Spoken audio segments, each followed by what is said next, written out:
সুবহানাল্লাযী আসরা বিআবদিহি লাইলাম মিনাল মাসজিদিল হারাম।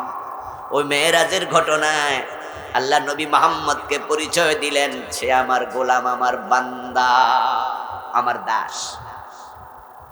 তাহলে ইসলাম, শরীয়ত, সুন্নাহ, আমি সেখানে আবার ফিরে আসছি। বিধান, আইন, এই আইন আমরা মানি। আল্লাহর আইন কি নবী মুহাম্মদ মানে না? কারণ তিনি তো আল্লাহর গোলাম। এখন যে মালিক আর যে গোলাম, তাদের মাঝে একটা সম্পর্ক তৈরি হয়। সম্পর্কটা হলো মালিকের থাকে নেতৃত্ব, কর্তৃত্ব, আর গোলামের থাকে আনুগত্য। গোলামের কি থাকে? আনুগত্য। আর মালিকের থাকে কর্তৃত্ব, নেতৃত্ব। এখন নবীজি যেহেতু বলছে আমি আল্লাহর গোলাম, ইন্নী আব্দুল্লাহ, তাহলে বোঝা গেল আল্লাহর নেতৃত্ব, কর্তৃত্ব মানার ক্ষেত্রে তিনি ছিলেন চরম আনুগত্যশীল। এজন্য আল্লাহর কোন আদেশের বাহিরে তিনি চুল পরিমাণ করতেন না। এখন নবীজির সুন্নাহ আছে, নবীজিরও কিছু বিধান আছে, আইন আছে, যেগুলো আল্লাহ ওহীর মাধ্যমে আমাদেরকে শিখাইছেন। এবার কোরআন মাজিদ আল্লাহ বলে সুন্নাতাল্লাহ, আল্লাহরও কিছু আইন আছে। সুন্নাতা মান কাদ আরসালনা, আমি যে রাসূল পাঠাইছি রাসূলদেরও আইন আছে। ওয়ালা তাজিদু লিসুন্নাতিল্লাহি তাবদীলা, আল্লাহর সুন্নতের মাঝে কোনো পরিবর্তন নাই।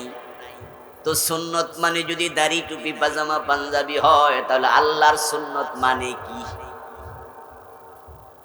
আমাদের বাংলাদেশের মানুষের সুন্নাহর ধারণাটা অধিকাংশের ভুল।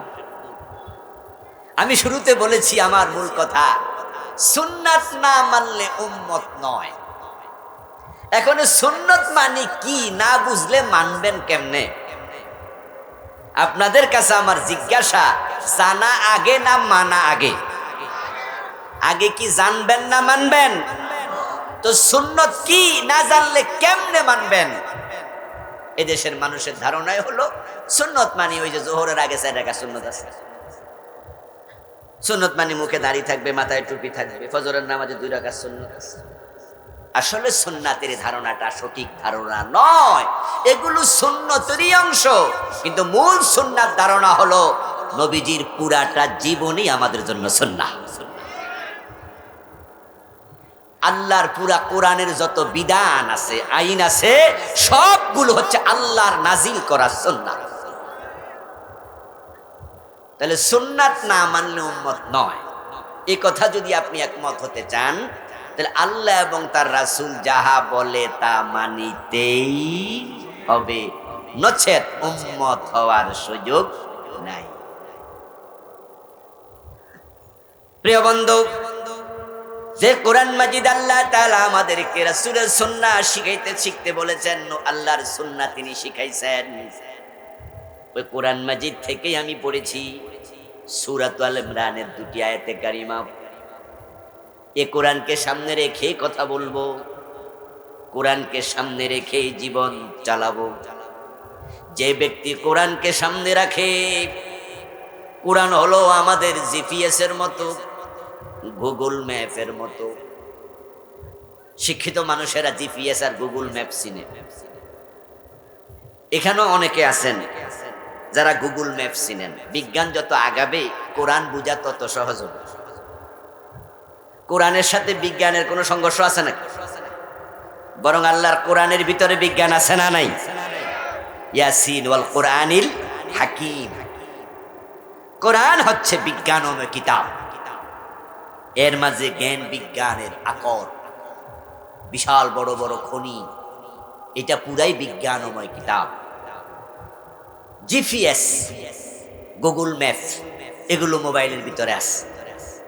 তো আমরা যারা রাস্তা চিনি না, আমরা যখন দূরে যাই তখন আমরা ঠিকানা জানি, জেনে আমরা তখন গুগল ম্যাপ ইউজ করি।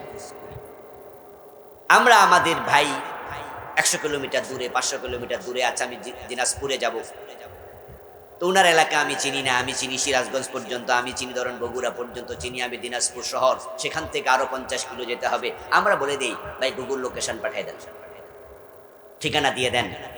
তখন আমরা এখানে জিপিএসে আমাদের গুগল ম্যাপ আপলোড করা আছে, ডাউনলোড করা আছে, আমরা টিপ দেই, টিপ দেওয়ার পরে ঠিকানা মতো একবারে ঠিক কোন জায়গায় যেতে হবে সবটা আমাদেরকে দেখায়। রাস্তায় যদি কোনো যানজট থাকে সেইটাও দেখায়। তারপরে সাথে সাথে পিছনে লেখা ওঠে যেখান থেকে ওই জায়গা ডেস্টিনেশন কত কিলোমিটার দূর, পাশে এবার লেখা থাকে যেতে কত ঘন্টা কত মিনিট লাগবে। আবার রওনা দিলে নতুন যানজট তৈরি হলো, ওই জায়গাটাকে রেড সিগন্যাল দিয়ে দেখায় যে ঠিক অতটুকু জায়গা যানজট আছে। তারপরে কোথায় রাস্তার বাঁক আছে, ঘুরা আছে, এটা পর্যন্ত গুগল ম্যাপ আমাদেরকে দেখায়। সেটা অনুসরণ করে আমরা পথ চলতে পারি। যদিও মাঝে মাঝে গুগল ম্যাপে ডিস্টার্ব হয়, নেটওয়ার্ক না থাকলে ফল করে অথবা কখনো ভুল দেখায়, কিন্তু কোরআন এমন এক গুগল ম্যাপ, এটাকে অনুসরণ করলে এটা নিশ্চিন্তে নির্দ্বিধায় আপনাকে আমাকে টেনে টেনে আল্লাহর জান্নাত পর্যন্ত নিয়ে যাবে। সামান্য ভুল হবে না। এটা হেদায়েতের কিতাব। আল্লাহ তাআলা আমাদের জান্নাতে যাওয়ার জন্য এই কিতাবটা পাঠাইছে এবং আমাদেরকে বলেছে ওয়াতাসিমু বিহাবলিল্লাহি জামিআন ওয়ালা পরে কি তাতাফাররাকু বলার ডিজাইন দেয়। ওয়াতাসিমু তোমরা ভালো করে ধরো, আঁকড়িয়ে ধরো, বিহাবলিল্লাহ আল্লাহর রশি। অধিকাংশ মুফাসসিরি বলেছেন হাবলুল্লাহ কোরআন, আল্লাহর রশি মানে হলো কোরআন। ও আমার উম্মত, ও আল্লাহর বান্দা, নবীজি আমাদেরকে আল্লাহর কোরআন শোনায়, তোমরা আল্লাহর কোরআনকে সবাই মিলে ধরো, জামিআ, বিচ্ছিন্ন নয় বরং ঐক্যবদ্ধভাবে ধরো। ওয়ালা তাতাফাররাকু, কোরআন ধরার ক্ষেত্রে বিচ্ছিন্ন হওয়া যাবে না। ওই যে গুগল ম্যাপ সামনে দিয়ে এবার গাড়ি চালাইলে আপনি রাস্তা না চিনলে অসুবিধা নাই, ম্যাপ আপনাকে চিনিয়ে নিয়ে যাবে। আমরা জান্নাতের রাস্তা চিনি না, কিন্তু আল্লাহর কোরআনের মাঝে জান্নাতের রাস্তার বর্ণনা আছে না নাই? এটা হুদাল লিন্নাস, এটা হচ্ছে হাদি, এটা মানুষকে জান্নাতের পথ দেখা। তো আমরা যারা আজকের মাহফিলে আসছি সবাই জান্নাতে যেতে চাই। এখন জান্নাতে যেতে চাইলে কোরআন থেকে পথ নেওয়া দরকার আছে না নাই? কোরআনের সাথে সম্পর্ক বাড়াতে হবে না কমাতে হবে? কোরআনের সাথে সম্পর্ক বাড়াতে হবে। এখন আজকের মাহফিলে যারা উপস্থিত আছেন সকলে কোরআন শরীফ পড়তে পারেন তো? আওয়াজ দেন, কোরআন পড়তে পারেন? পারেন। কিছু লোকের ঠোঁট কিন্তু নড়ে নাই। ওনারা মিথ্যা কথা বলবেন কেন? যারা কোরআন পড়তে পারে না তারা চুপ আছে, চুপই থাকা উচিত। মিথ্যা বলা যাবে? কোরআন পড়তে পারেন না, এটা একটা গুনাহ। আর না ফাইরা যদি কোন সারি, তাহলে কি হলো? ডাবল গুনাহ। তা আপনি চুপ করে আছেন, এই চুপ করে থাকা কি বুঝাচ্ছে? আপনি কোরআন পড়তে পারেন না। কিন্তু আপনি যে চুপ করেছিলেন, আমরা সবাই ঠোঁট দেখি নাই, সবাইকে আমরা জানি নাই, কে চুপ ছিল আমরা টের পাই নাই। কিন্তু কে কে নিজে নিজে চুপ ছিল, কোরআন পড়তে পারে না, উনি নিজে টের পাইছেন তো? কথা কয় না কি? নিজে তো টের পাইছেন যে আপনি কোরআন পড়তে পারেন না, তো নিজে টের পাইলে না, আমরা টের পাওয়া দরকার নেই। কিছুক্ষণ আগে বলছেন জান্নাতে যেতে হলে কোরআনের কাছে যেতে হবে, এটা ধরতে হবে। আর এখন জিজ্ঞেস করলাম কোরআন পড়তে পারেননি, চুপ ছিলেন মানে পারেন না। তো যে কোরআনই পড়তে পারে না সে কোরআন ধরলো কেমনে? সে তো কোরআন ধরেই নেই। এবার বলুন তো, কোরআন না ধরে কি জান্নাত মিলবে? তো জান্নাতে যেতে চাইয়া লাভ কি? আরে যদি জান্নাত চাইলে জান্নাত পাওয়া যেত, হিন্দুরাও তো জান্নাতে যেত। হিন্দুরা কি স্বর্গে যাইতে চায় না? চায়, মানে বিভিন্ন জায়গায় লেখা বুঝে রয়েছে, মরতে দেরি, স্বর্গীয় লিখতে আর দেরি নেই।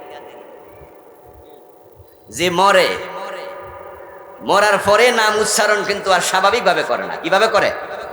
হ্যাঁ, আমরা কোনো ব্যক্তি মরে গেলে কোনোদিন বলিনি জান্নাতি অমুক। শুধু সাহাবায়ে কেরাম জান্নাতি, যারা সার্টিফিকেট পেয়েছেন তাদের ব্যাপারে আমরা বলি উনারা জান্নাতি, কিন্তু নামের আগে আবু বকর সিদ্দিকের আগে কি জান্নাতি আবু বকর সিদ্দিক কোনোদিন লিখছি? জান্নাতি ফারুক আজম ওমর।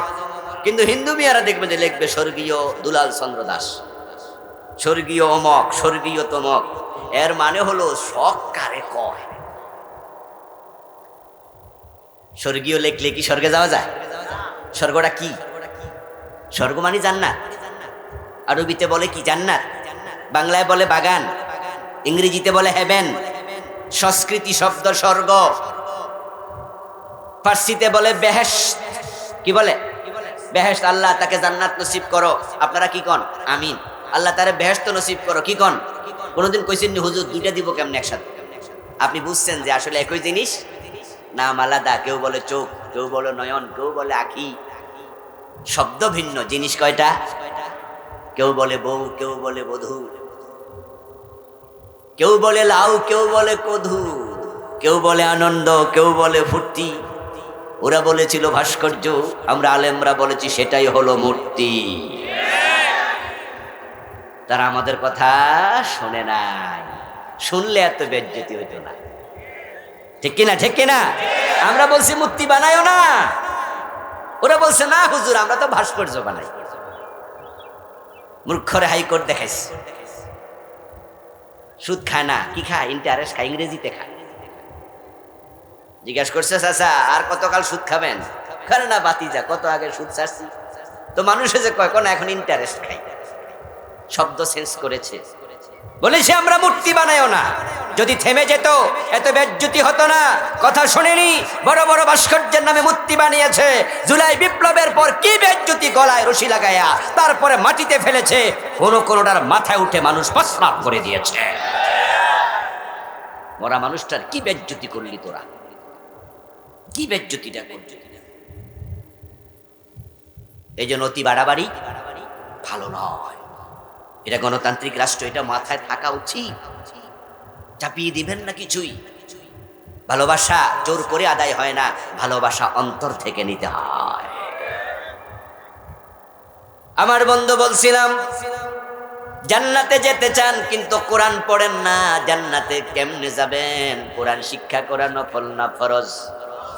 এই তো কোরআনের মাদ্রাসা। কোরআন আল্লাহর এমন এক সহজ কিতাবের নাম, এটা যে শিখতে চায় একটু চেষ্টা করলে 1-1.5 মাস 2 মাস পড়লে কোরআনটা শিখা যায়। কঠিন কিছু নয়। আসলে পৃথিবীতে কোরআনের মতো সহজ কোনো কিতাবও নাই। আল্লাহ তাআলা বলেছেন ওয়ালাকাদ ইয়াসসারনাল কোরআন, অবশ্যই অবশ্যই আমি কোরআনকে সহজ করেছি। এই কথা কে বলেছেন? 3 বার বলছে এক সূরাতে পাশাপাশি। আসলে তো মাত্র 1 মাসে 30 পারার হাফেজ হয়েছে, এমন ঘটনাও আমাদের কাজী ইব্রাহিম সাহেব এই জামিয়া কাসেমিয়া মাদ্রাসার শাইখুল হাদিস ছিলেন। উনি বলছেন উনি 36 দিনে হাফেজ হয়েছে। মাত্র 5 বছর 7 বছরের বাচ্চা 30 পারার হাফেজ, এমন ঘটনা বাংলাদেশেও আছে। মাত্র 3 মাসে 6 মাসে হাফেজ হয়েছে বাচ্চা, এই দুরা বাচ্চা গুলো। আর আপনি 60 বছর আপনি কোরআন শরীফ পড়তে পারেন না, আরো 6 বছরে হাফেজ হয়ে গেছে। মাত্র 36 দিনে কাজী ইব্রাহিম সাহেব হাফেজ হয়ে গেল, আর আপনি 36 বছর এখনো দেখে দেখে পড়তে পারেন না। জান্নাত কি মাগনা পাওয়া যায়? পড়তে হবে। রাজি আছেন তো ইনশাআল্লাহ? আসুন সে কোরআন থেকে আমরা কিছু কথা বলি। আল্লাহ তাআলা সূরা আল ইমরানের 31 নম্বর আয়াতে বলছেন কুল, হে নবী আপনি বলুন, ইন কুনতুম তুহিব্বুনাল্লাহ, যদি তোমরা আল্লাহকে ভালোবাসতে চাও, ফাত্তাবিউনি, আমি নবীকে অনুসরণ করো। আপনারা কি আল্লাহকে ভালোবাসতে চান? আল্লাহকে ভালোবাসতেই হবে, এটা মুমিনের জীবনের সবচেয়ে বড় কাম। আল্লাহ বলেন আল্লাযীনা আমানু আশাদ্দু হুব্বান লিল্লাহ, যারা মুমিন তারা আল্লাহকে ভালোবাসে সবচেয়ে বেশি। কোরআনের আয়াত। যারা মুমিন তারা নিজের মা বাবা ছেলে মেয়ে আত্মীয় স্বজন বউ পরিজন নিজের জীবন সবকিছুর চেয়ে ভালোবাসে বেশি কাকে? এটা আল্লাহ বলতেছেন। তাহলে এখন নিজেকে প্রশ্ন করুন তো, আপনি কি আল্লাহকে এমনটি করেন? যদি উত্তর ইয়েস হয় তাহলে আপনি মুমিনের খাতায় আছেন। আর যদি উত্তর হয় যে না আমি আল্লাহকে এত ভালোবাসি না, তাহলে আল্লাহর বর্ণনার সাথে আপনার ঈমানের মিল হয় না। শুধু আল্লাহকে নয় তার রাসূলকেও তাই। নবীজি সাল্লাল্লাহু আলাইহি ওয়াসাল্লাম বলেন লা ইউমিনু আহাদুকুম হাত্তা কুনা হাব্বা ইলাইহি মিন ওয়ালিদিহি ওয়া ওয়ালাদিহি ওয়ান নাসি আজমাইন। ততক্ষণ পর্যন্ত তোমাদের কেউ মুমিন হতে পারবে না যতক্ষণ না আমি নবী মুহাম্মদ তার কাছে তার মা বাবা ছেলে মেয়ে সবার চেয়ে অধিক ভালোবাসা না পাবো। নবীকে ভালোবাসতে হবে নিজের ছেলে মেয়ে মা বাবা আত্মীয় স্বজন সব কিছুর চেয়ে বেশি। এই ভালোবাসা না থাকলে নবীজি বলে লা ইউমিনু আহাদুকুম, তোমাদের কেউ এখনো মুমিনই না। কোন কাফের জান্নাতে যাবে? উত্তর যা জানেন তা বলেন। কোন কাফের জান্নাতে যাবে? উত্তর সঠিক, কোন কাফের জান্নাতে যাবে না। সকল কাফের জাহান্নামে, তবে কিছু মুমিন জাহান্নামে যাবে। হাদিসে আছে মুমিন মানুষ তবে গুনাহও আছে। যেমন আমরা তো এখানে আলহামদুলিল্লাহ সবাই তো মুমিন, কিন্তু আমাদের গুনাহ নাই। আমাদের মাঝে সওয়াবের চেয়ে গুনাহ বেশি এমন মুমিন আছে না? আবার কারো কারো অবস্থা হলো না, গুনার চেয়ে সওয়াব বেশি। তো যাদের গুনার চেয়ে সওয়াব বেশি, فأما من ثقلت موازينه فهو في عيشة راضية, আল্লাহ বলে সওয়াব বেশি, ডাইরেক্ট জান্নাত। সুবহানাল্লাহ পড়েন, ডাইরেক্ট জান্নাত। কোনো শাফাআত লাগবে না, কোনো নবীর শাফাআত, কোনো কিতাবের শাফাআত লাগবে না। সওয়াব বেশি হলে বিনা শাফাআতে আল্লাহ তাকে জান্নাত দিয়ে দেবে। কিন্তু আম্মা মান খাফফাত মাওয়াজিনুহু ফাউম্মুহু হাওিয়া, যাদের আমল নামায় গুনাহ বেশি, তাদের সওয়াব কম, তারা হবে জাহান্নামী। তবে হ্যাঁ, ঈমানের বদৌলতে শাস্তির পরে তারা আবার জান্নাত পাবে। তাহলে মুমিনরা ঈমানের বদৌলতে জান্নাত পাবে, কিন্তু কাফেরের কি ঈমান আছে? এজন্য তার কপালে জান্নাতও নাই। তো রাসূল বলছে, তোমরা আমাকে যদি ছেলে মেয়ে মা বাবা সবকিছুর চেয়ে অধিক ভালো না বাসো, তুমি মুমিনই না। কি ঝামেলা হয়ে গেল না এবারে? কোরআনে আল্লাহ তাআলা বলেন, আন-নাবিয়্যু আওলা বিল মুমিনিনা মিন আনফুসিহিম, শুধুমাত্র ছেলে মেয়ে মা বাবা নয়, মুমিনের কাছে নবীর ভালোবাসা হবে তার জানের চেয়েও বেশি, জানের চেয়েও বেশি। এই আয়াতের ব্যাখ্যা একজন মুফাসসিরের কিতাবে পড়ছি, নাম আমার মনে নাই, অনেক আগে পড়া। উনি চমৎকার একটা উদাহরণ দিয়েছেন এই আয়াতের ব্যাখ্যায়। 2 বোতল পানি নিয়া, 2 মশক পানি নিয়া একজন সাহাবী, তার সঙ্গে নবী সাল্লাল্লাহু আলাইহি ওয়াসাল্লাম, দুজন সফরে বাইরে ছিল। তো চলতে চলতে পিপাসা লাগে, পানি পান করে করতে করতে করতে করতে এক পর্যায়ে পানি দুজনের বোতলেই শেষ।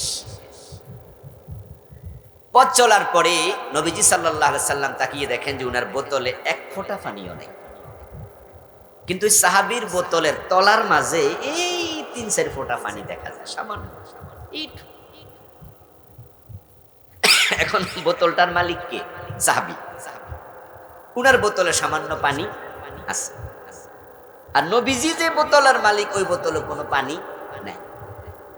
তবে যতটুকু পানি আছে তলার মাঝে, এইটুকু পানি দুইজনে খাওয়ার মতো না, দুইজনের গলা ভিজবে না, একজনের তো ভিজবে না, এত কম। ওই অবস্থায় দুইজনের সমান পিপাসা যদি লাগে, এই আয়াত দিয়ে দলিল দেন, যার হাতে বোতল ওই সাহাবী যদি রাসূলকে ওই সময় পানিটা না দিয়া নিজে খেয়ে ফেলে, প্রমাণ হবে সে নবীকে তার জানের চেয়ে বেশি ভালোবাসে না, সুতরাং সে মুমিন না।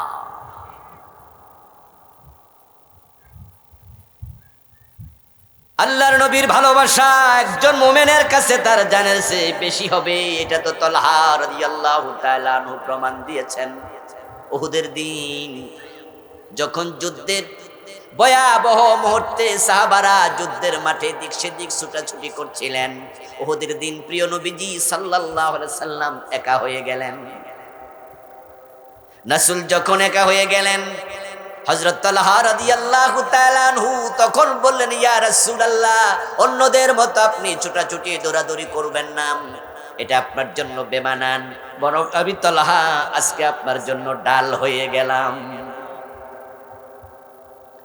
আমি জীবিত থাকতে আপনার গায়ে কোনো আঘাত আসতে আমি দেব না, আপনি দাঁড়ায় থাকেন এখানে। নবীজি সাল্লাল্লাহু আলাইহি সাল্লামকে একা দেখে কাফেররা তীর মারলো, বর্ষা মারলো, পাথর মারলো।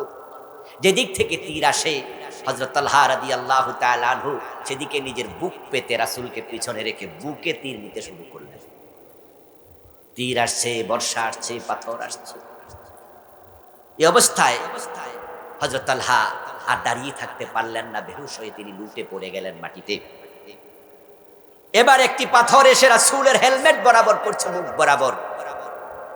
হেলমেট ভেঙে ওনার দাঁত ভেঙে গেছে। আরেকজন বর্ষা মেরেছে, নবীজির মাথায় ছিল লোহার শিরস্ত্রাণ, সেটা ভেঙে নবীজির মাথার ভিতরে লোহার আংটা ঢুকে গেছে। নবীজি সাল্লাল্লাহু আলাইহি সাল্লাম বেহুশ হয়ে পড়ে গেলেন। এর মাঝে সাহাবারাও চারদিক থেকে দৌড়াই আসলো, নবীজিকে কাঁধে করে তারা পাহাড়ে তুলল, সেবা শুশ্রূষা দিলেন। নবীজি সাল্লাল্লাহু আলাইহি সাল্লাম সুস্থ হলেন, হুঁশ ফিরে আসলো 3 ঘন্টা পর। নবীজি হুঁশ ফিরে এসে বলছেন, আমার তলহাকে দেখো, আমার তলহাকে দেখো। সাহাবারা দৌড়াইয়া যুদ্ধের মাঠে গেলেন, দেখেন যে তলহা রাদিয়াল্লাহু তাআলা আনহু পড়ে আছেন, হুঁশ নাই, বেহুশ। গায়ে হাত দিয়ে দেখেন শরীরটা এখনো গরম, নাকের কাছে আঙ্গুল দিয়ে দেখেন নিঃশ্বাস এখনো চলছে। তারা তখন বুঝলেন তলহা এখনো শহীদ হন নাই। সেবা দিলেন, উনিও সুস্থ হয়ে উঠলেন। উনার বুকের মাঝে তীর বর্ষার আঘাত পাওয়া গেছে 70টা। হযরত তালহা রাদিয়াল্লাহু তাআলা আনহুকে জন্য বলা হয় জীবন্ত শহীদ। সেদিন তলহা এই আয়াতের বাস্তব প্রমাণ দিয়েছে, নবীর গায়ে তীর পড়তে দেয় নাই, নিজের বুকে নিয়েছে। এটাকে বলা হয় নিজের জীবনের চেয়ে রাসূলকে বেশি ভালোবাসা। আমার বন্ধু রাসূলুল্লাহ সাল্লাল্লাহু আলাইহি ওয়াসাল্লামকে ভালোবাসা দেখানো ঈমান, এটা ঈমানের অংশ। এখন আল্লাহ এবং তার রাসূলকে আমরাও ভালোবাসি। এবার আমরা যে ভালোবাসি তার প্রমাণটা কেমনে দেখাবো? নবী তো এখন নাই।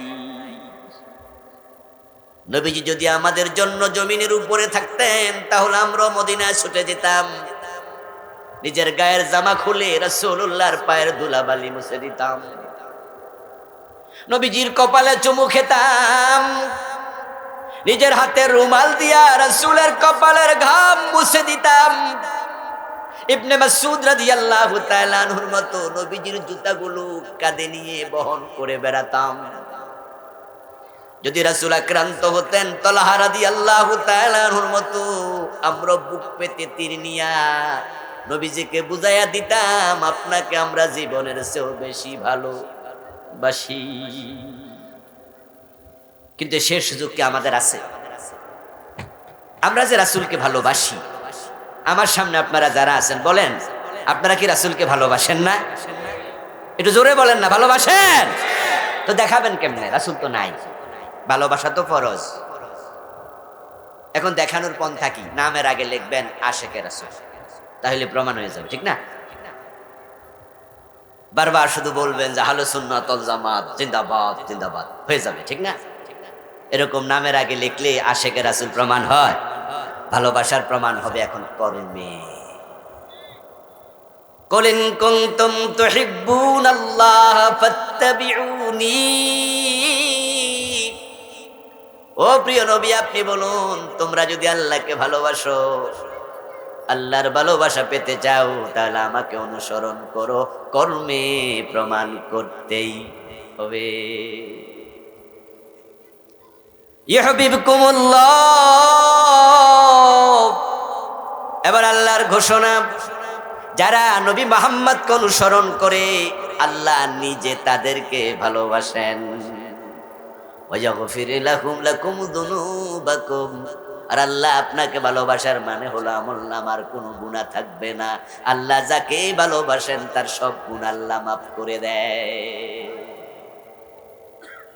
আল্লাহ যে এত বড়, এত মহান, আপনাকে ক্ষমা করতে উনি কারো পরামর্শ নেওয়া দরকার নেই। আমরা তো অনেক বিষয় পরামর্শ নিতে হয় না? দেশ চালাইতে গেলে প্রধানমন্ত্রীও কিন্তু তার একটা উপদেষ্টা কমিটি রাখেনি? আপনারা দেখবেন যে প্রধানমন্ত্রীর উপদেষ্টা পরিষদ আছে না? উপদেষ্টা পরিষদ আছে, প্রেসিডেন্টেরও পরামর্শ সভা আছে। তারা রাষ্ট্র চালাইতে গেলে উপদেষ্টাদের কথা শোনে, বিভিন্ন সময় পরামর্শ নিয়ে তারপরে সিদ্ধান্ত নেয়। আল্লাহ তাআলা কারো পরামর্শ নেন না, ধারেন না, তিনি যাহা চান তাই করেন। কোরআনে বলছে ফাআলুল লিমা ইউরিদ, ইয়াফআলুল্লাহু মা ইয়াশা। কোরআনের আয়াত, আল্লাহ বলে আমি যাহা চাই তাহাই করি। সুবহানাল্লাহ পড়েন। আপনাকে যদি আল্লাহ ভালোবাসে, সব গুণ 1 সেকেন্ডে আল্লাহ মাফ করে দেবে। আল্লাহ কারো জিজ্ঞেস করবে না। একটা মহিলা, সে ছিল পতিতা, চরিত্রহীনা। ওই মহিলা মরুভূমি ধরে চলছিল, মরুদ্যানের পাশ দিয়ে যাওয়ার সময় দেখলো একটা কুকুর জিহবা বের করে হাঁপাচ্ছে। পিপাসিত কুকুর দেখে ওই পতিতা মহিলার ভালোবাসা জাগলো কুকুরের প্রতি। নিজের পায়ে ছিল চামড়ার মোজা, ওটা খুলে ওড়নার সাথে বেঁধে কূপের মাঝে চুপাইয়া একটু পানি তুলল। কূপে চুবাইয়া পানি তুলে ওই কুকুরের মুখে দিল। আরশের মালিক, আসমানের মালিক দেখতেছে, রহমতের সাগরে জোশ উঠেছে, জোয়ার উঠে গেছে, যে কুকুর তো আমি বানাইছি, এটা তো আমার মাখলুক। আল খালকু কুল্লুহুম ইয়ালুল্লাহ, তামাম সৃষ্টি জগৎ আল্লাহর পরিবারের সদস্য।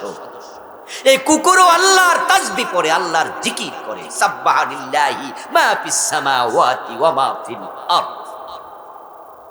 যে কুকুর আমি বানাইলাম ওটা আমার মাখলুক, কিন্তু ভালোবাসা দেখালো একজন নারী। যদি আমার মাখলুকের প্রতি নারী ভালোবাসা দেখাতে পারে, তাহলে আমার ভালোবাসার তো অভাব নাই, আমার তো দয়ার অভাব নাই, তাহলে আমি তাকে কেন ক্ষমা করতে পারবো না?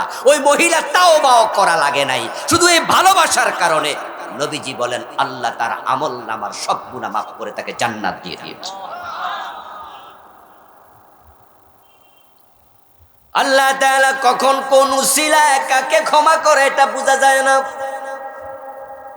এজন্য নবীকে ফলো করার জন্য সিদ্ধান্ত নেন, ভালোবাসেন রাসূলকে, আল্লাহকে। ইয়াগফির লাকুম যুনুবাকুম, সব গুনাহ আল্লাহ মাফ করবেন তিনি বলেছেন। কোন উসিলায় কেমনে মাফ পেয়ে যাবেন জানেন না? রাসূলুল্লাহ মেরাজের রাতে জান্নাতে ঢুকলেন। জান্নাতে ঢুকে দেখেন একজন ব্যক্তি জান্নাতের মাঝে পায়চারি করছে। قال رسول الله صلى الله عليه وسلم دخلت الجنة ورأيت فيها رجلا يتقلب, আমি জান্নাতে ঢুকে দেখি আল্লাহর এক বান্দা হাঁটছে। ফেরদাউসে গিয়েও তাকে দেখি, খুলদে গিয়েও তাকে দেখি, দারুস সালামেও তাকে দেখি, জান্নাতের যেখানে যাই দেখি আল্লাহর বান্দা এখানে সেখানে হাঁটে। জিবরিলকে জিজ্ঞাসা করলাম, জিবরিল এই লোকটা এমন কি নেক আমল করেছে, আল্লাহ পুরা জান্নাত তার জন্য বাড়িতে উন্মুক্ত করে রেখেছে, সব জায়গায় তাকে হাঁটতে দেখা যায়। জিবরিল আমিন জবাব দেন, ইয়া রাসূলুল্লাহ আপনি ভাবতেছেন অনেক বেশি আমল করেছে, আসলে তা না। দেখা ওই রাস্তার কোন এক মোড়ে একটা মোটা গাছ ছিল। নতুন পথিক রাতের বেলায় চলতে যায় গাছে হোঁচট খেয়ে ব্যথা পেত। এই আল্লাহর বান্দা একদিন সিদ্ধান্ত নিল গাছটা কেটে রাস্তাটা পরিষ্কার করে দেই, পথিকের জন্য সুযোগ করে দেই।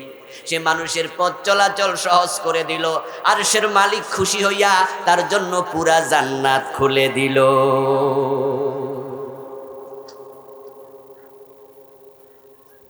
ফাত্তাবিউনি ইউহিব্বুকুমুল্লাহ ইয়াগফির লাকুম যুনুবাকুম, নবীকে মানো, আল্লাহ সব মাফ করে দেবে। জান্নাতে যেতে চান, নবীকে ভালোবাসতে চান, এখন ভালোবাসার প্রমাণটা কেমনে দেবেন? আশিকে রাসূল লিখলে তো হবে না। এবার নবীজি ব্যাখ্যা করছে, মান আহাব্বা সুন্নতি ফাকাদ আহাব্বানি ওয়া মান আহাব্বানি কানা মাই ফিল জান্নাহ। রাসূলুল্লাহ বলছে, যে আমার সুন্নাহকে ভালোবাসে সেই আমাকে ভালোবাসে, আর যে সুন্নাহকে মানার মাধ্যমে আমার ভালোবাসার প্রমাণ দেবে, কানা মাই ফিল জান্নাহ, সে জান্নাতে আমার সাথে ঢুকবে। আলোচনা একবারে শুরুতে যা বলেছি মাঝখানে এসে আবার মিলাচ্ছি, সুন্নাত না মেনে উম্মত হওয়া যাবে না।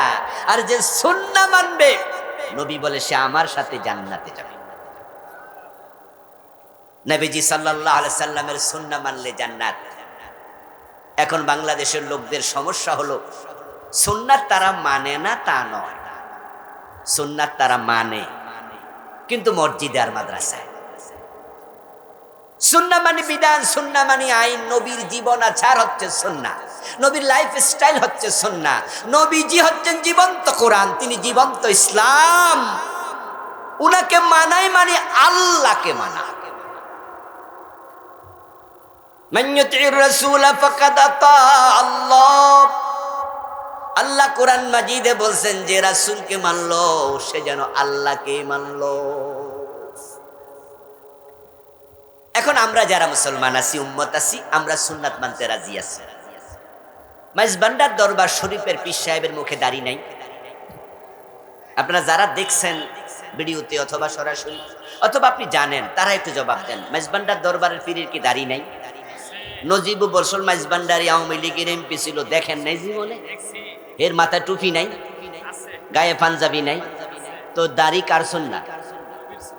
টুপি কার সুন্নাহ? তাহলে সুন্নত তো মাইজবান্ডারের পীর সাহেব মানে। আচ্ছা, দেওয়ানবাগের পীর সাহেব, ও বেটাতে এত মোটা ফেটা ছিল, মনে আছে না? ভুলে গেছেন? উনি মারা গেছে। আচ্ছা, দেওয়ানবাগের পীরের কি মুখে দাড়ি ছিল না, মাথায় টুপি ছিল না? তো সুন্নাত তো সেও মানে। এবার বলুন তো, যারা কাদিয়ানি তাদের কি মুখে দাড়ি নাই? তারা কি টুপি মাথায় দেয় না? তো সুন্নত তো হেতারাও মানে।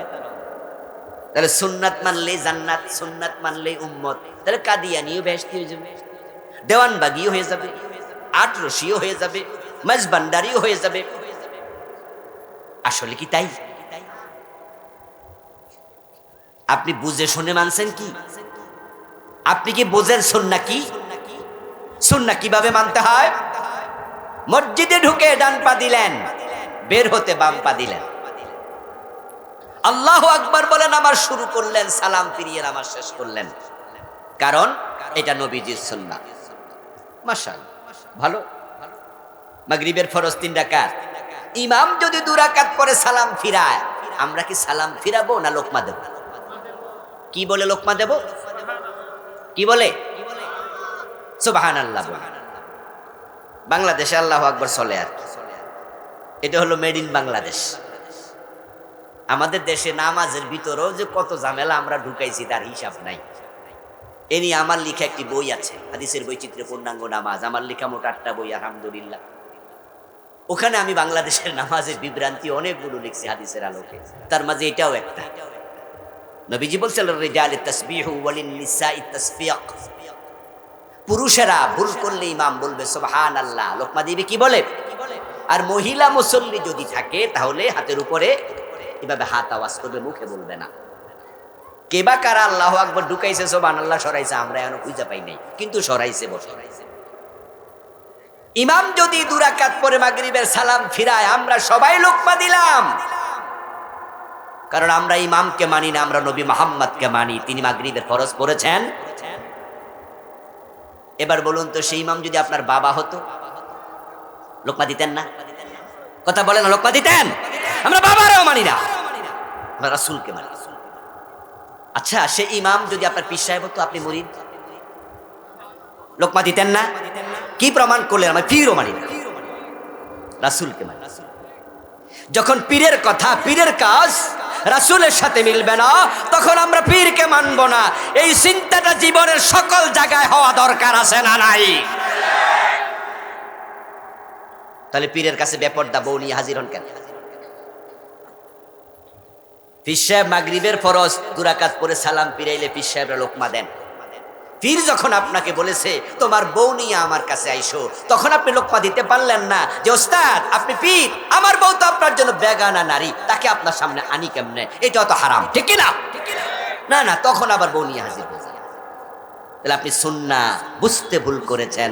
আপনি বুঝছেন শুধু মসজিদের ভিতরে সুন্নাহ মানে। আমার বন্ধু, জোহরের নামাজ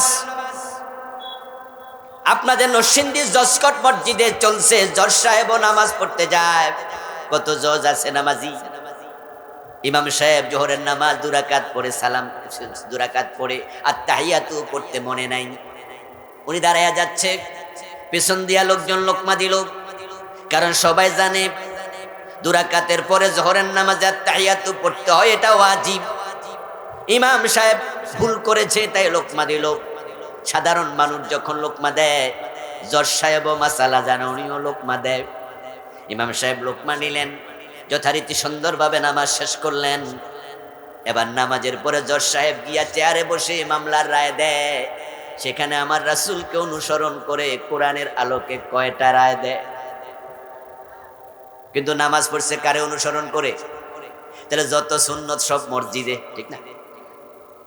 আদালতে বিচারের সময় রাসূলের কোনো সুন্নত নাই, এগুলো কোরআন হাদিসে পাওয়া যায় না, নাকি আছে? কথা বলতে হবে। বিচার করার সিস্টেম কোরআনে আছে না নাই?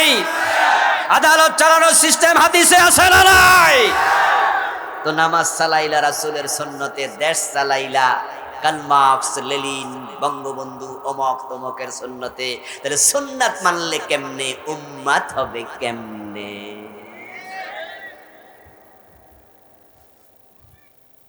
ইমাম সাহেব লোকমা দিল হুজুরকে। হুজুর ওয়াজিব ছুটেছে, হুজুরের ভুল করছে, ওয়াজিব 2 রাকাত পরে আত্তাহিয়াতু পড়তে হয়, মাসালা উনি জানে। এবার আদালতের চেয়ারে বসে সেদিন তিনি চুরির মামলা রায় দিচ্ছেন। প্রমাণিত হয়েছে লোকটা চোর। আপনাদের কাছে আমার জিজ্ঞাসা, নবীজির আইন, আল্লাহর আইনে চোর ধরে জেলে দাও না হাত কাটো?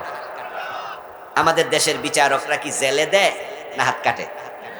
তো তারা যে জেলে দিল, চোর ধরে হাত কাটা, এটা কি নফল না ফরজ? আর ইমাম সাহেব যে ভুল করছিল ওইটা কি ছিল? ওয়াজিব। ওয়াজ ভুলে গেলে তো হবে না। ইমাম সাহেব যে ভুল করছিল লোকমা দিছে, সেটা কি ফরজ না ওয়াজিব?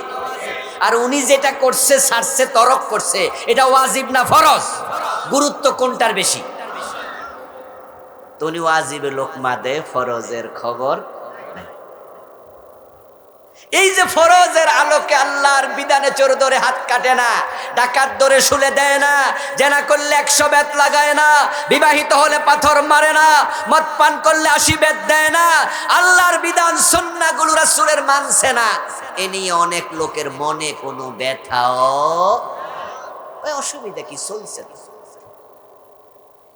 তাহলে আপনার ইসলাম শুধু মসজিদে আর মাদ্রাসায় ঢুকছে।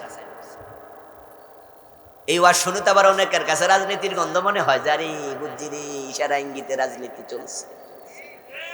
কি বুঝাবো আপনাকে? পোড়া কপাল্লা মুসলমান, পূর্ণাঙ্গ ইসলামের কথা যে আলেমরা বলে, ওদেরকে অনেকের কাছে রাজাকার মনে হয়, মৌলবাদী, জঙ্গিবাদী মনে হয়। এই যে মৌলবাদ একটা কথা শুনছেন না, এটা কাদেরকে কয়? এটা আমরা রেখো। যারা শুধু মসজিদ আর মাদ্রাসায় ইসলাম মানে, হেরারে কিন্তু মৌলবাদী কয় না। যারা সব জায়গায় মানে, তাদেরকে মৌলবাদী বলে। কান খুলে শোনে মুসলমান, আমি থাকি ঢাকার ফার্ম গেটের কারণ বাজার এলাকায়, ওখানে আমার মাদ্রাসা, তাই সেখানে থাকি। তো কারণ বাজার আপনারা অনেকে জান, দেখবেন যে কারণ বাজারে গেলে ওখানে ফিশ করা মাছ বিক্রি করে, ইলিশ মাছ টুকরা টুকরা বেচে। এবং মাছের দোকানে গেলে দেখবেন যে মাছের মাথা, রুই মাছের মাথা বেচে, লেজ বেচে, কলিজা বেচে। এবং আপনার এই যে মুরগি আছে না, মুরগির ঠ্যাং পাবেন, গিলা পাবেন, কলিজা পাবেন, অনেক আলাদা আলাদা বিক্রি করে। গরিব মানুষের জন্য সুবিধা, কিনতে পারে। তো ইলিশ মাছ তো দামি মাছ, এজন্য রিক্সাওয়ালারা এখানে পুরা ইলিশ কেনার টাকা অনেকের কাছে নাই। তাই দেখা যায় যে তারা টুকরা ইলিশ কিনে তারপরে বাজার থেকে নেয়। তো এক রিক্সাওয়ালা তার বাচ্চার জন্য টুকরা ইলিশ কিনে নেয়, আর বাচ্চারা ইলিশ খায়। একদিন হঠাৎ করে একটু ভালো পয়সা টয়সা পাইছে, আজকে কামাই ভালো, তাই ভাবলো যে আজকে একটা পুরা ইলিশ কিনে নেয়। সে পুরা ইলিশ কিনে বাড়িতে নিছে। নেয়ার পরে ফোলাফান জিজ্ঞাসা করছে, আব্বা এটা কি? ইলিশ মাছ। তো ফোলাফান কয়, আগে কি? তাহলে যে গত 3 বছর 4 বছর যে খাইছি, তো এইটা ইলিশ হইলে হিডা কি? এখন বাপে আবার বুঝায়, রে বাজার, টাকা পয়সা তো কম ছিল, তাই আগে টুকরা টুকরা আনছি, আসলে ওইটা ইলিশ না, এইটা হলো আসল ইলিশ। কিন্তু পোলাপান বুঝতে রাজি না, কারণ তারা তো টুকরাকে ইলিশ মনে করেছে। নামাজ আর রোজা, মসজিদ মাদ্রাসার ইসলাম দেখতে দেখতে পূর্ণাঙ্গ ইসলাম ওলাকে জঙ্গিবাদী রাজাকার মনে হয়। আসলে ইসলাম অর্ধেক মানার ধর্ম না। ইসলাম মানলে উদখুলু ফিস-সিলমি কাফা, পুরাই মানতে হয়। নবীজির সুন্নাহ অর্ধেক মেনে জান্নাতে চলে যাবেন, উম্মত হয়ে যাবেন, এত সুবিধা নাকি? ফজরের নামাজের ফরজ কয় রাকাত? কথা বলতে হবে, কয় রাকাত? এক রাকাত পরে বাড়ি চলে গেলেন, সওয়াব কতটুকু? এক রাকাত যে পড়ছেন, আচ্ছা সুন্দর করে পড়ছেন, সূরা ইয়াসিন দিয়ে পড়লেন, আর এক রাকাত না পড়ে বাড়ি চলে গেলেন, সওয়াব হবে তো? যে মোটে পড়ে নাই সে যেমন শূন্য, আপনিও ঠিক তাই শূন্য। রোজা রাখেনি আপনার পাশের বাড়ির একজন, আপনি সকালে সেহারি খেলেন, দুপুর 12টা বাজে ইফতার করলেন, আপনি কিন্তু মোটামুটি 7 ঘন্টা 6 ঘন্টা রাখছেন, আর মনে মনে ভাবছেন বেটা তো 1 ঘন্টাও রাখে নাই, আমি তো 7 ঘন্টা রাখছি, আমি 50% সওয়াব পাইছি, ঠিক না? পাইবেন তো? আসলে ইসলাম অর্ধেক মানা ধর্ম না। ওই যে টুকরা ইলিশ খাইতে খাইতে বড় ইলিশ ভুলে গেছেন মূল ইলিশ।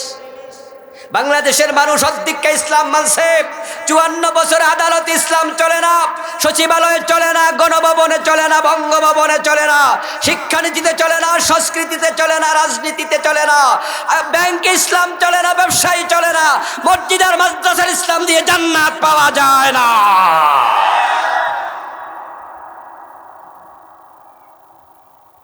নবীজি সাল্লাল্লাহু আলাইহি ওয়াসাল্লাম ইন্তেকাল করলেন, আবু বকর সিদ্দিক ক্ষমতা আসলেন। ক্ষমতা আসার পরে তিনি দেখলেন একদল লোক যাকাত দেবে না। পুরা ইসলামী রাষ্ট্রের সব অঞ্চলের লোকেরা যাকাত পাঠাচ্ছে বছরে একবার, কিন্তু যাকাত বিভাগের কর্মচারী রিপোর্ট করলো অমুক অঞ্চলের লোকেরা বলছে যাকাত দেবে না। আবু বকর সিদ্দিক শোনার সাথে সাথে বললেন তাহলে জিহাদ ঘোষণা করা হলো। খালিদ বিন ওয়ালিদ তলোয়ারের শান দাও, যুদ্ধ হবে ওদের সাথে। হযরত ওমর রাদিয়াল্লাহু তাআলা আনহু শুনে দৌড় মারলেন, এসে আবু বকর সিদ্দিকের দরবারে, ইয়া খলিফাতা রাসূলুল্লাহ, আল্লাহর নবীর খলিফা আবু বকর, আপনি কাদের সাথে যুদ্ধ করবেন? এই লোকগুলো তো নামাজ পড়ে, রোজা রাখে, হজ করে, হয়তো যাকাত দেবে না, অন্যগুলা তো করে, তাদের তো মাথায় টুপি, তাদের তো মুখে দাড়ি, তাদের মুখে তো কালেমা, আপনি কিভাবে যুদ্ধ করবেন? আবু বকর বলে, ওমর এই বিষয়ে আপনার পরামর্শ শোনা দরকার নাই, লাউ কাতিলান্না মান ফাররাকা বাইনাস সালাতি ওয়াজ যাকাত, যারা নামাজ পড়তে রাজি, যাকাত দিতে রাজি নাই, আমি তাদের বিরুদ্ধে যুদ্ধ করবই। আপনাদের কাছে আমার জিজ্ঞাসা, রাসূলের ইসলামে নামাজ আছে, যাকাত নাই, তো এটা বাদ দেওয়ার সুযোগ আছে? এই জন্য আবু বকর বলে যুদ্ধ হবে, আপনার কথা শুনবো না, আপনি সরেন। হযরত ওমর তো খুব মেজাজি মানুষ, কিন্তু আজকে তিনি নরম। আবু বকর খুব সফট মানুষ, আজকে তিনি গরম। এবার আবু বকর কি বলছে জানেন? ওমর, লাউ মানাউনি ইয়াকালান কানু ইয়াদুনাহু ইলা রাসূলিল্লাহি সাল্লাল্লাহু আলাইহি ওয়াসাল্লাম লাকাতালতুহুম আলা মানঈ। আমি যে যুদ্ধের ঘোষণা দিলাম, এই কথা শুনে ওই লোকগুলো যদি সিদ্ধান্ত পরিবর্তন করে, তারা আমাদেরকে বলে যে যুদ্ধ করেন না, আমরা যাকাত দিতে রাজি, যাকাতের ওট দেব, তবে রশি দেব না। কি দেব না? আমি কথা বুঝাইতে পারতেছি? তারা যাকাত দিতে রাজি হয়ে গেছে ভয়ে, যুদ্ধের কথা শুনে ভয় পাইছে। আবু বকর সিদ্দিক বলতেছে ওমরের কাছে, ব্যাখ্যা করছে, তারা যদি আমাদের কাছে প্রস্তাবনা পাঠায় যে আমরা ওট দেব, তবে রশি দেব না, আমরা যাকাতের গরু দেব, কিন্তু গরু বেঁধে যে মদিনায় নিতে হবে, রশি দেব না। অথচ নবীজির জমানায় তারা রশিও দিত। লাকাতালতুহুম আলা মানঈহি, আপনি শুনে রাখেন, আমার জিহাদের ঘোষণা থামবে না, আমি রশির জন্য যুদ্ধ করব। নবীজির ইসলাম আর আমার ইসলামের মাঝে কোনো ফের হতে দেব না। যেখানে আবু বকর সিদ্দিক রশির জন্য যুদ্ধ করতে চায়, আজকের 54 বছরের বাংলাদেশে সরকারিভাবে যাকাত আদায় হয়। আবু বকর জীবিত থাকলে আমাদের বিরুদ্ধে যুদ্ধ শুরু করে দিতেন, বলতেন তোমরা কিসের মুসলমান, 54 বছর কেন যাকাত থাকবে না, তোমরা না 92% মুসলিম। সরকারের ট্যাক্সের জন্য সরকার আলাদা পুলিশ বাহিনী বানাইছে, দুদক বানাইছে না? ভাইরা কথা বলেন না একটু, বানাইছি নি? ট্যাক্স না দিলে দুদকে মামলা করে না, এনবিআর ধরে না, ভ্যাটের জন্য বানাইছে না?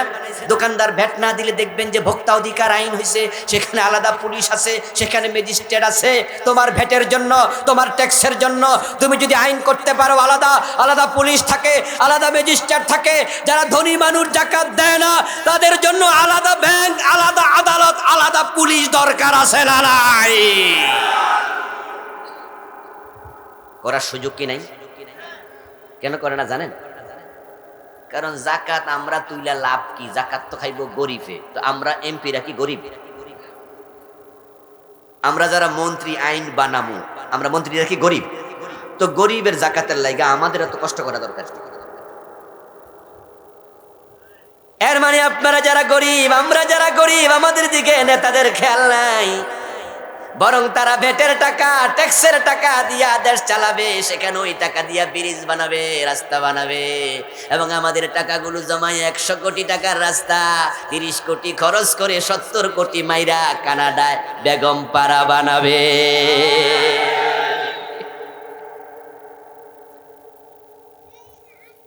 এই জন্য ওদের নজর হলো ভ্যাট আর ট্যাক্সের দিকে, আর আবু বকর সিদ্দিকের নজর জাকাতের দিকে। কারণ জাকাত গরিবের হক, নামাজ আল্লাহর হক। আল্লাহর হক আর বান্দার হকের মাঝে আলাদা পার্থক্য করা যাবে না। এই হক নির্ধারণ করেছেন কে? আবু বকর সিদ্দিক বললেন জিহাদ চলবে। আবু বকর ইন্তেকাল করলেন। হযরত ওমর রাদিয়াল্লাহু তাআলা আনহু ক্ষমতায় আসলেন। হযরত ওমর ক্ষমতা আসার কিছুদিন পরে মিশর এক যুদ্ধ, ওই যুদ্ধে একদল মুজাহিদ গেল, তার সাথে ওনার ছেলে আবু শাহমাও গেল। আবু শাহমা রাহেমাহুল্লাহ ভালো মানুষ ছিলেন, কিন্তু যুদ্ধের মাঠে তিনি শরবত মনে করে বালতিতে চুবানো খেজুরের রস নবীজ পান করেছে, অথচ এটা যে মাদক হয়ে গেছে উনি ফরক করতে পারেন নাই। নবীজ পান করা হালাল আর খমর পান করা হারাম। নবীজ মানি শরবত টাইপের, আর খমর মানি মদ, কিন্তু একই জিনিস। এটা খেজুর থেকে হয়েছে। খেজুর ভিজায় রাখলে 2 দিন 3 দিন তার লালিমা আসবে, পানি একটু মিঠা মিঠা লাগে, খাইতে একটু মজা লাগে। বেলের শরবত খাই না আমরা? আমরা যারা ডায়াবেটিক আছে আমরা চিনি ছাড়াও তো খাই নাকি? আমরা লেবুর শরবত খাই, ওরা খেজুরের শরবত খাইতো, এটার নাম ছিল নবীজ। যুদ্ধ চলছে, পিপাসা লাগছে, তাই তিনি যুদ্ধের মাঠে যুদ্ধ বিরতি দিয়া তাঁবুর ভিতরে ঢুকেছেন। বালতির মাঝে খেজুর ভিজানো আছে দেখেই ডক ডক করে পান করলেন। কিন্তু এটা যে 3 দিন 4 দিন 5 দিনে খমর হয়ে গেল, এটা যে মাদকতা এসে গেল, মদ হয়ে গেল, বোঝেন নাই। মাতলামি শুরু করলেন। লোকজন দেখে ফেলল ওমরের ছেলে মদ খাইয়া মাতলামি করছে। যুদ্ধের পরে আবু শাহমাকে বলা হলো, আপনি এটা কি করলেন? আবু শাহমা বলল যে আমি তো বুঝতে পারিনি, তবে আমার বাবা ওমর তো নিশ্চয়ই ঘটনা শুনে ফেলবে। তখন বাবার প্রশ্নের কি জবাব দেব? ওমরের ছেলে মদ খায়। এই জন্য সবাই ফিরে গেল মদিনায়। আবু শাহমা ফিরে গেলেন না, তিনি রয়ে গেলেন। যুদ্ধের পরে তিনি চলে গেলেন তৎকালীন মিশরের গভর্নর, রাসূলের সাহাবী আমর ইবনুল আস রাদিয়াল্লাহু তাআলা আনহু। ওমর হচ্ছেন পুরা রাষ্ট্রের খলিফা, আর তিনি হচ্ছেন মিশর অঞ্চলের গভর্নর, ওমরের অধীন। চাচা যান, আমি আবু শাহমা আপনার কাছে এসেছি, তবে অন্য কোনো কারণে নয়। কারণ হচ্ছে আমি মদ পান করে ফেলেছি ভুলে, লোকজন দেখে ফেলেছে, কিছু করার নাই, গোপন তওবা চলবে না। ইসলামের বিধান আপনি আমার পিঠে কার্যকর করেন। অপরাধীর চেহারা নিয়া বাবা ওমরের সামনে দাঁড়াতে আমি চাই না।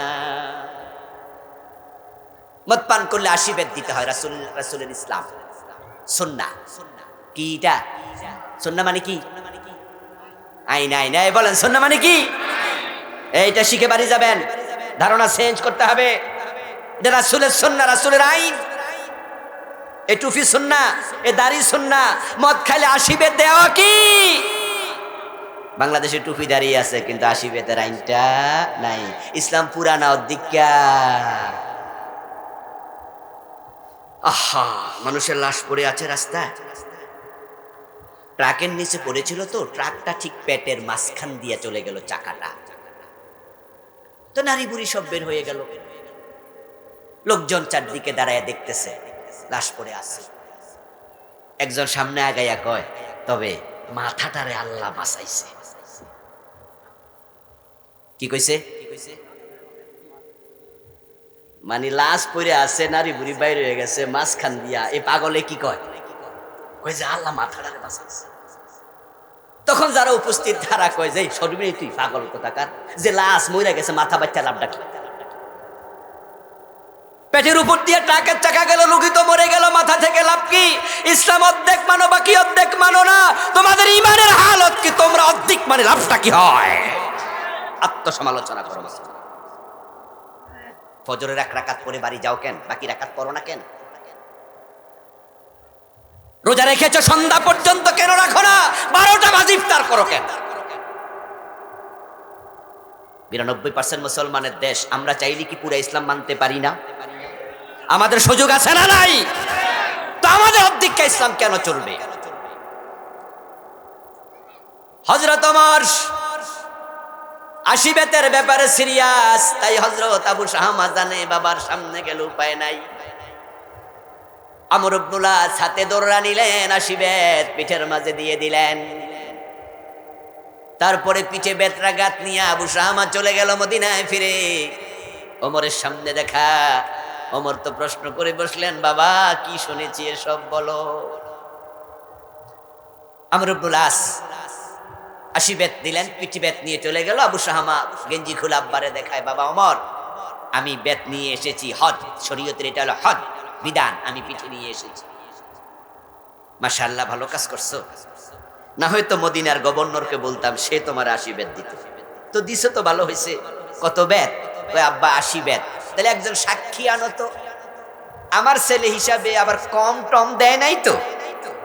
ফিরে গেলেন না, তিনি রয়ে গেলেন। যুদ্ধের পরে তিনি চলে গেলেন তৎকালীন মিশরের গভর্নর, রাসূলের সাহাবী আমর ইবনুল আস রাদিয়াল্লাহু তাআলা আনহু। ওমর হচ্ছেন পুরা রাষ্ট্রের খলিফা, আর তিনি হচ্ছেন মিশর অঞ্চলের গভর্নর, ওমরের অধীন। চাচা যান, আমি আবু শামা আপনার কাছে এসেছি, তবে অন্য কোনো কারণে নয়। কারণ হচ্ছে আমি মদ পান করে ফেলেছি ভুলে, লোকজন দেখে ফেলেছে, কিছু করার নাই, গোপন তওবা চলবে না। ইসলামের বিধান আপনি আমার পিঠে কার্যকর করেন। অপরাধীর চেহারা নিয়া বাবা ওমরের সামনে দাঁড়াতে আমি চাই না। মদ পান করলে 80 বেত দিতে হয়, রাসূলের ইসলাম সুন্নাহ। কি এটা সুন্নাহ মানে কি? আইন আইন এই বলেন সুন্নাহ মানে কি? এইটা শিখে বাড়ি যাবেন, ধারণা চেঞ্জ করতে হবে। এটা রাসূলের সুন্নাহ, রাসূলের আইন। এ টুপি সুন্নাহ, এ দাড়ি সুন্নাহ। মদ খাইলে 80 বেত দেওয়া কি? বাংলাদেশে টুপি দাঁড়িয়ে আছে, কিন্তু 80 বেতের আইনটা নাই। ইসলাম পুরানা অধিকা। আহা, মানুষের লাশ পড়ে আছে রাস্তায়, ট্রাকের নিচে পড়েছিল তো, ট্রাকটা ঠিক পেটের মাঝখান দিয়ে চলে গেল চাকাটা, তো নারী বুড়ি সব বের হয়ে গেল। লোকজন চারদিকে দাঁড়ায় দেখতেছে, লাশ পড়ে আছে। একজন সামনে আগাইয়া কয়, তবে মাথাটারে আল্লাহ বাঁচাইছে। কি কইছে? মানে লাশ পড়ে আছে, নারী বুড়ি বাইরে হয়ে গেছে মাঝখান দিয়া। এই পাগলে কি কয়? কয় যে আল্লাহ মাথাটারে বাঁচাইছে। তখন যারা উপস্থিত তারা কয় যে সরবি তুই পাগল কোথাকার, যে লাশ মরে গেছে মাথা বাচ্চা লাভটা কি? পেটের উপর দিয়ে ট্রাকের চাকা গেল, রুগী তো মরে গেল, মাথা থেকে লাভ কি? ইসলাম অর্ধেক মানো বাকি অর্ধেক মানো না। তোমাদের ইমানের হালত কি? তোমরা অর্ধেক মানে লাভটা কি হয়? আত্মসমালোচনা করো। ফজরের এক রাকাত পরে বাড়ি যাও কেন? বাকি রাকাত পড়ো না কেন?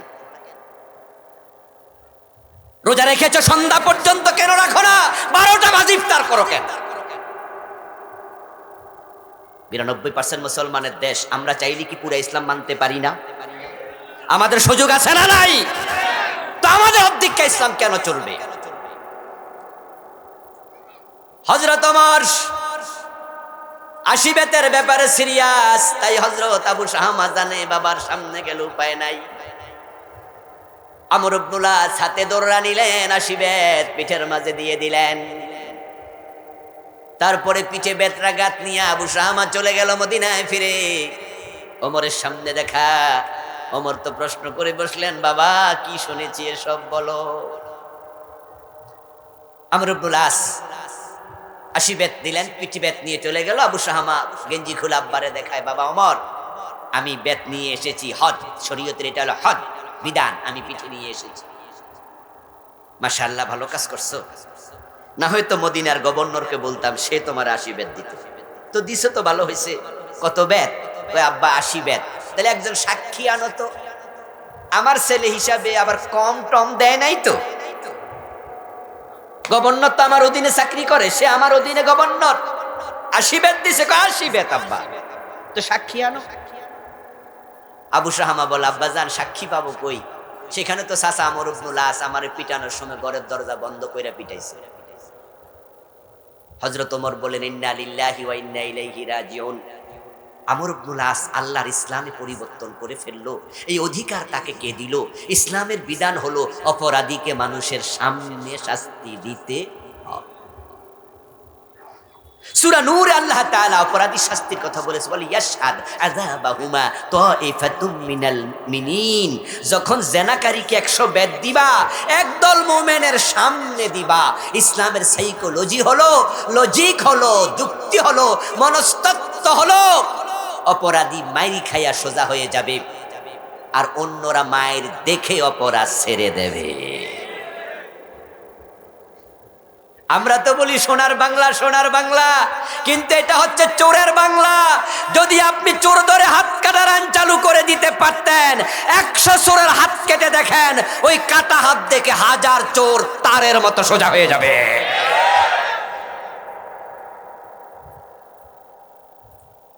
আমর ইবনুল আসকে হযরত ওমর ডাকলেন যে মদিনায় ফিরে আসো। চিঠি লিখলেন, মদিনায় ফিরে আসলো। আমর, আল্লাহর দ্বীন, রাসূলের সুন্নাহ, রাসূলের তরিকা হলো মানুষের সামনে শাস্তি দেয়া। তুমি নাকি আবু শাহামাকে ঘরের দরজা বন্ধ করে শাস্তি দিছো? আমর ইবনুল আস বলেন, আল্লাহর কসম করে বলছি, ও খলিফা, ও আমিরুল মুমিনিন, আমি এই বিধানটা জানি, এই সুন্নাহটা আমি জানি। এজন্য কোন অপরাধীকে ঘরের দরজা বন্ধ করে আমি শাস্তি দেই না। কিন্তু আপনার ছেলে তো ভিন্ন। যখন তাকে পিটানোর জন্য চাবুক হাতে নিয়েছি, আপনার চেহারা আমার চোখে ভেসে উঠেছে। আমি ভাবলাম, ওমরের ছেলেকে মানুষের সামনে পিটাবো, ওমরের ব্যক্তিত্বে লাগতে পারে। হযরত ওমর বললেন যে অপরাধীর কোনো পিতৃ পরিচয় থাকে না। আমার রাসূলের আইনে হেরফের হবে না, আল্লাহর আইনে হেরফের হবে না। তোমার এই বিচার বাতিল। আবু শাহামাকে আবার 80 বেত দিতে। আরে ভাই, 80 বেত দিয়েছে তো, সামান্য ঘরের দরজা বন্ধ, এটাই তিনি মানে না। যাকাত দিতে রাজি হয়েছে তো, একটা গরুর রশি দেবে না, আবু বকর মানে না। আর আমার দেশে ইসলামী নাই, অধিকা ইসলাম। সাহাবারা থাকলে আমাদেরকে তারা মুসলিম মনে করতেন না, বলতেন তোমরা কিসের মুসলমান। আজানটা হোক।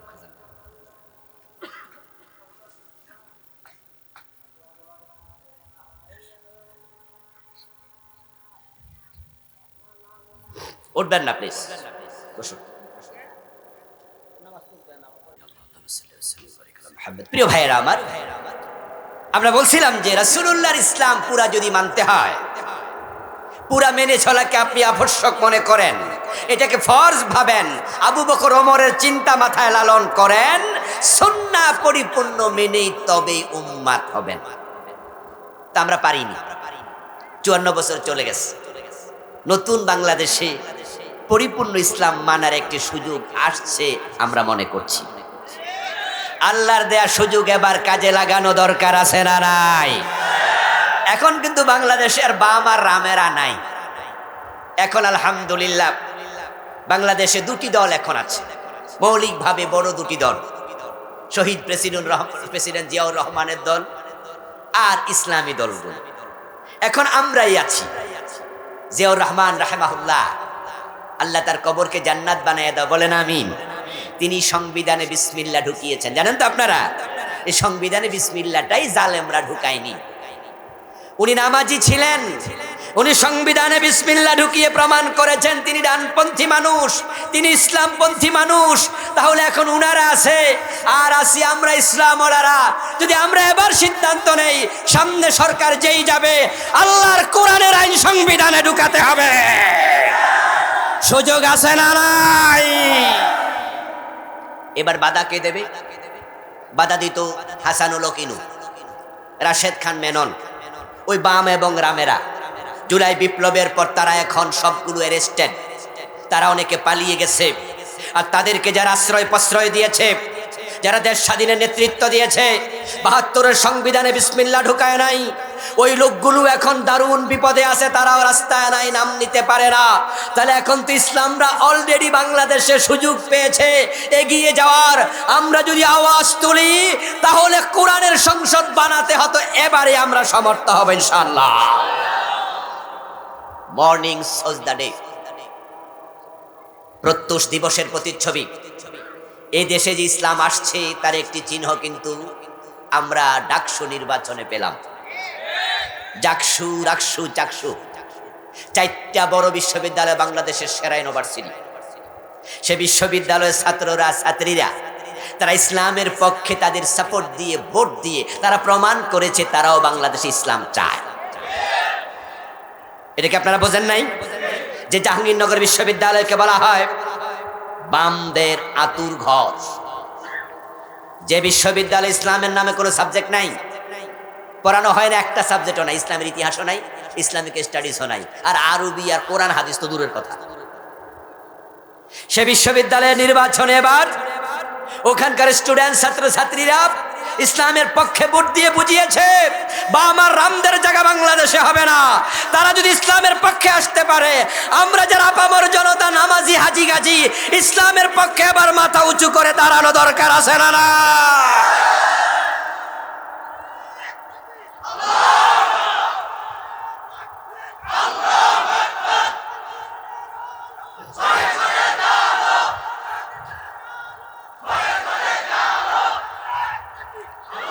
আমার প্রিয় ভাইয়েরা, আপনারা অনেকেই ওয়াজ শুনে মাঝে মাঝে কেউ কেউ মনে করে খাইছে রে ইসলাম মানে কি জানি আইব, যে ইসলাম আসবে, শরিয়া আইন আসবে, দেখবেন যে কেউ কেউ ভয় পেয়ে যায়। আসলে ইসলাম কি ভয় পাওয়ার জিনিস না শান্তির জিনিস? ইসলাম অর্থ কি? ইসলাম অর্থ শান্তি, ইসলাম অর্থ নিরাপত্তা, ইসলাম অর্থ আত্মসমর্পণ। আল মুসলিম মান সালামাল মুসলিমুনা মিন লিসানিহি ওয়া ইয়াদিহি। মুসলিম মানে আপনার হাত থেকে আরেকজন নিরাপদ হবে। সুবহানাল্লাহ পড়েন। আপনার মুখ থেকে আরেকজন নিরাপদ হবে। এই হাত দিয়ে চুরি হবে না, এই হাত দিয়ে পরের সম্পদ খাওয়া হবে না, এটার নাম ইসলাম। যদি হাত চুরি করে হাতটা কেটে দেওয়া হবে। তবে হ্যাঁ, ইসলাম কালকে এসে পরশু হাত কাটবে না, এগুলো হবে সব আস্তে আস্তে। এই জন্য হাত কাটার বিধানটা ইসলামে 4 নাম্বার ছিল। কিন্তু আমাদের দেশের কিছু চোর ভয় পায়, আরে ভাই চুরি ছেড়ে দাও, তাই তোর হাত কাটা হবে না, ঠিক কিনা? তো ভয় পাও কেন? এখন যারা বলবো হুজুর চুরি দিয়ে ছেড়ে দেবো, খাবো কি? আমি তো গরিব মানুষ, আমার 7টা বাচ্চা, আমি কাম কাজ করতে পারি না। এখন আমি চুরি না করলে সংসার চলবে কেমনে? সরকার তো আর যাকাত দেয় না। এই জন্য ইসলাম আসলে পরে 4টা কাজ করবে। 1 নাম্বার আল্লাযীনা ইম্মাক্কান্নাহুম ফিল আরদি আকামুস সালাহ, 2 নাম্বার আতাউজ যাকাত, 3 নাম্বার আমারু বিল মারুফ, 4 নাম্বার ওয়ান নাহি আনিল মুনকার, মানে 4 নাম্বারে যায় হাত কাটা। প্রথম হবে নামাজ কায়েম করো, সবাই নামাজ পড়ো, রাষ্ট্র নামাজের পরিবেশ করে দেবে। টিউন অফিসে টিউন ইমাম হবে, ডিসি অফিসে ডিসি ইমাম হবে, সকল অফিস আদালতে নামাজ চালু হয়ে যাবে। আর নামাজ যখন পড়া শুরু হবে, অপরাধ 50% এমনি কমে যাবে। দ্বিতীয় ইসলাম এসে যাকাতটা চালু করে দেবে। তো খাযু মিন আগনিয়াইহিম ফাতুরাদ্দু ইলা ফুকারাইহিম। প্রিয় ভাইরা, মাদ্রাসা কর্তৃপক্ষ একটু সহযোগিতা চেয়েছে। আমাদের ওয়াজ আমরা কন্টিনিউ করছি, আর 10 মিনিটের মতো কম বেশি। ওনারা কয়েকজন বাচ্চা ঢুকাবে মাহফিল খরচের জন্য, 10, 20, 50, 100, 1000, আল্লাহ যাকে যতটুকু তৌফিক দিয়েছে, মেহেরবানি করে আপনারা দেন, একটু সহযোগিতা করবেন। এই চাচা বসেন, বসেন। ওরা ঢুকবে, বাচ্চারা ঢুকবে, ওরা কথা বলবে না, আপনারাও কথা বলিয়ে এখানে ঢুকবে, আর যে যা পারেন দিতে থাকবেন। ওই ভাইয়েরা ব্যাগ নিয়ে ঢুকতেছে মহিলা প্যান্ডেলে, মামুনদের মাঝ থেকে আপনারাও 2-4 জন উঠে যান, একটু সহযোগিতা করুন। আচ্ছা বন্ধুরা, বলছিলাম হযরত ওমরের সময় আটার বস্তা কাঁদি নিয়ে হযরত ওমর গরিবের বাড়িতে গেছে, এমন হাদিস আছে না নাই? এটা হচ্ছে ইসলামের দ্বিতীয় অংশ, যাকাত চালু করো। আমার বন্ধু, যখন যাকাত চালু হয়ে যাবে তখন যারা গরিব অসহায় তারা আর গরিব থাকবে না। আমরা ওমরের যুগে শুনেছি জাকাত বিভাগের কর্মচারী, জাকাতের টাকা কাঁধে নিয়ে হাঁটতো, জাকাত খাওয়ার লোক নাই। কথা হবে কেন? যাবে যাবে, লোক আরো পাঠা করে আসছে, আপনারা বসে থাকেন। আমার প্রিয় ভাইয়েরা, আমাদের বাংলাদেশে যত চুরি হয়, লুট হয়, রাষ্ট্রীয় সম্পদের তছরুপ হয়, যারা জবাব জানেন তারা একটু জবাব দেন। হাজার হাজার কোটি টাকা তছরুপ হচ্ছে, এটা কি অভাবে না স্বভাবে? কথা বলেন না। ওরা কি অভাবে চুরি করে? এস আলম গ্রুপ ইসলামী ব্যাংকের 18টি শাখা থেকে তারা টাকা বিদেশে পাচার করেছে 80,000 কোটি।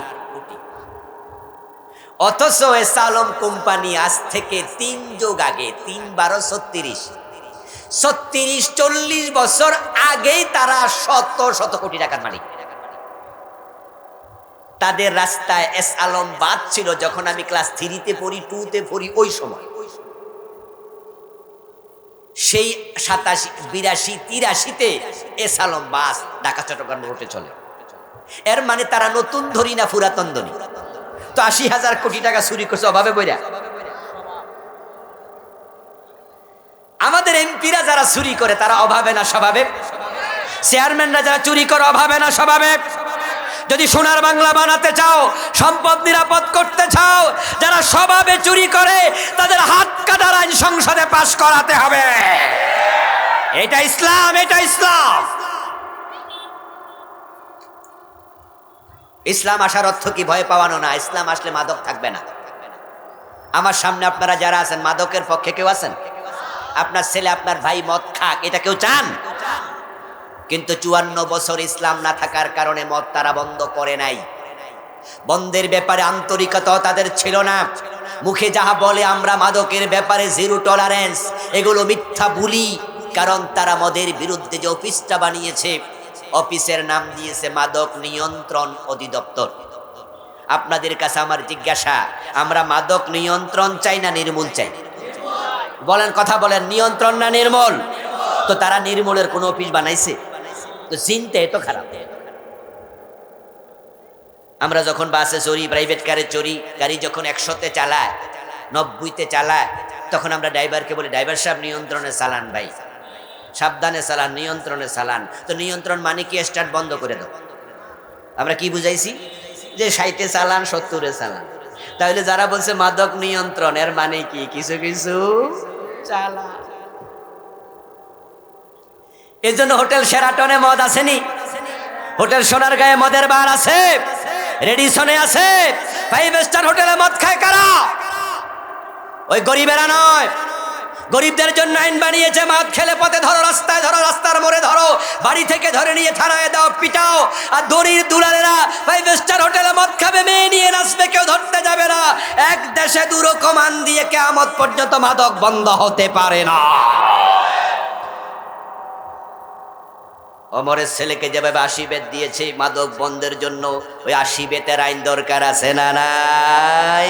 আর এটার নামে তো ইসলাম। আমরা তো এটাই চাই, আমরা এটাই চাই যে ইসলাম আসলে ঘরের দরজা খুলে ঘুমানো যাবে। হযরত ওমর তথ্য দুনিয়ার প্রেসিডেন্ট ছিলেন, গাছতলায় ঘুমায়া থাকতেন, কোনো বডিগার্ডের প্রয়োজন ছিল না। ইসলাম যখন আসবে হত্যা বন্ধ হয়ে যাবে, খুন বন্ধ হবে। হবে না কেন? কুতিবা আলাইকুমুল কিসাসু ফিল কাতলা। ইসলাম আসার মানে হচ্ছে কোরআনের বিধান সংসদে যাবে, আইন হবে। অন্যায়ভাবে কেউ কাউকে থাপ্পড় মারলে আদালত বলবে তুমিও তাকে থাপ্পড় ফিরে দাও। আল আইনু বিল আইন ওয়াল উযুনু বিল উযুন ওয়ান নাফস বিন নাফস। আল্লাহ তাআলার বিধান হচ্ছে চোখ কেউ নষ্ট করবে, তুমি তার চোখ নষ্ট করে দিও, তবে তুমি না, আদালত বলবে। ওই রিকশাওয়ালাকে রাস্তার মোড়ে এলাকার চেয়ারম্যানের ছেলে হেডম দেখায়া থাপ্পড় মেরেছে, 20 টাকা নিয়ে ঝগড়া করে আদালতে যাবে। আদালত চেয়ারম্যানের ছেলেকে ডেকে নেবে, রিকশাওয়ালাকে বলবো ওই থাপ্পড়টা গালের মাঝে ফিরিয়ে দাও 100 জনের সামনে, 50 জনের সামনে। এরকম ঘটনা বাংলাদেশে 2 সাইডটা যদি ঘটানো যায়, পত্রিকায় দেয়া যায়, টেলিভিশনে দেখানো যায়, ইউটিউবে আপলোড করা যায়, কিভাবে চোরের হাত কাটা হচ্ছে, মদ খেলে 80 বেত দেওয়া হচ্ছে, কিভাবে থাপ্পড় দিলে থাপ্পড় ফিরিয়ে দেওয়া হচ্ছে, অপরাধীদের তারের মতো সোজা হয়ে যাবে। তখন আমাদের মন্ত্রীরা, আমাদের এমপিরা, তারা ওমরের যুগের মতো তারা বাজারে যায় নিজেরা বাজার করবে, পুলিশ আর লাগবে না। ইসলাম মানে শান্তি, ইসলাম মানে মজা। সুযোগ এবার আসতেছে, এবার কাজে লাগাতে হবে। আপনারা একটু ঘো ধরেন, আপনারা বলেন না ইসলামের পক্ষে আসবা না, আমরা তোমাদেরকে ভোট দেব না, নেতারাও সোজা হয়ে যাবে। সুযোগ কিন্তু এবার আসছে। তবে মাঝে মাঝে জালের নিচে মাছ, তারপরে নামলেন, ধরলেন, বড় মাছ তো উপর থেকে টানলেন না, ধরার জন্য পানিতে জাপ মারলেন, তারপরে ধইরা কোলে তুলছেন, এরপরও ছুটটা গেছে, এমন ঘটনা কি হয় না? সুযোগ এবার আল্লাহ দিছে। রাম বামরে এবার আমরা দৌড়াই নাই, এবার মূলত আল্লাহ দৌড়াইছে। আমরা বলিনি পালিয়ে যাও, নিজেরাই পালাইয়া গেছে, ঠিক কিনা? তাদের অন্তরে ভয় ঢুকাইয়া দিছে কে? এরপরেও যদি ইসলাম এবার না আসে দেশে, তাহলে এই জন্য আল্লাহর কাছে জবাব দিতে হবে। এই জন্য আসুন না নবীর ভালোবাসায় উজ্জীবিত হই, ইসলামটাকে পুরা জীবনে কায়েম করি। আল্লাহ তুমি তৌফিক দাও, বলুন আমিন।